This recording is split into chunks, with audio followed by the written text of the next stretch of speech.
Hi everybody, this is Book-Ass Reviews, and today I'm going to be doing a review on the Neca Golden Girls Rose 2023 re-release figure. So Rose doesn't come with any accessories, so let's go ahead and take a look at the head sculpt.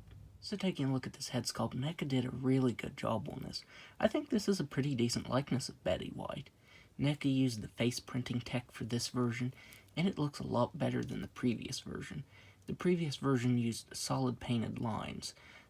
I think these were released before Neca was even doing the face printing tech. So yeah, this version looks a lot better. You can see the eyebrows are printed on, she has some paint variation underneath her eyes, a darker skin tone that's printed on. I think the lips might be a combination of solid paint and face print. But yeah, this head sculpt looks very nice. It's much improved from the previous version. There you can see Rose's earrings, they're painted blue. If you look underneath, they aren't painted on there, just the front of them are painted on. I do wish they would have painted the back of them on just a little bit. The sculpt detail to the hair looks great. And it has a blondish collar over top of the brown, giving it some paint variation. And that looks very, very nice. On mine, you can see here by the neck, it has a black smudge. I haven't been able to get that off. It's like it's down in the plastic. That is kind of odd.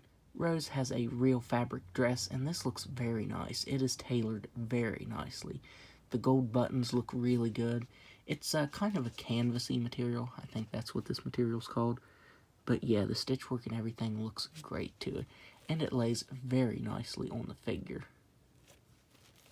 The back kind of looks funny right there, the way it's sewn like that.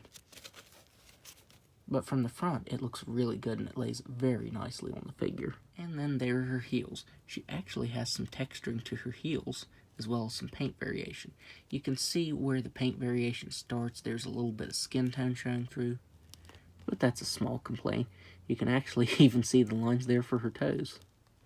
The one bad thing is these use an old style of hips for this figure, for the retro figure, so her feet will always be aimed sideways, and it's a little bit tricky to get her standing when she's like that.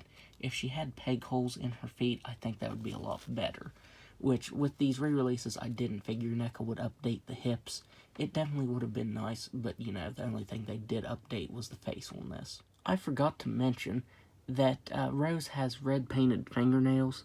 And the thumbnail isn't painted bad, but the rest of the fingernails entirely miss their mark. You can see that her fingernails are actually painted on her fingers and not actually on the nails themselves.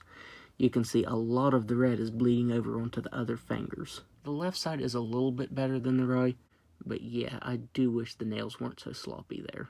So now let's go ahead and go over Rose's articulation. She has a ball-jointed head that can't really look back that far, can't look down at all. She can move side to side. She has ball-jointed shoulders that can move out that far. She has a single-jointed elbow, swiveled wrist that can move up and down and side to side very nicely. She has a swiveled waist. She can kick forward all the way, but since this has that weird type of hip, her foot will be completely sideways once you do that. And she can kick back that far, but it kind of looks like her leg is broken then. She has single-jointed knees and swivel ankles that can move down all the way and up very slightly. So now, let's do some size comparisons. So here she is next to Sophia, Dorothy, and Blanche. And now all of the Golden Girls are finally together. Rose has definitely been the hardest one to find, so I'm very happy that Neca re-released her. Just for fun, here she is next to Elvira. And finally, there she is next to Alf. So overall, I would highly recommend picking this up. This figure is awesome. Neca did a really, really good job on this. This is definitely a must-have if you're a Golden Girls fan. As I said, Rose was definitely the hardest figure to get, so I'm very happy that Neca re-released this, because if you were like me, then Rose was the last Golden Girl figure you needed. So yeah, them re-releasing her hopefully means that everyone that needs a Rose figure will finally be able to get one. So that's my review. If you like this review, be sure to hit the like button and subscribe to my channel. Thanks for watching.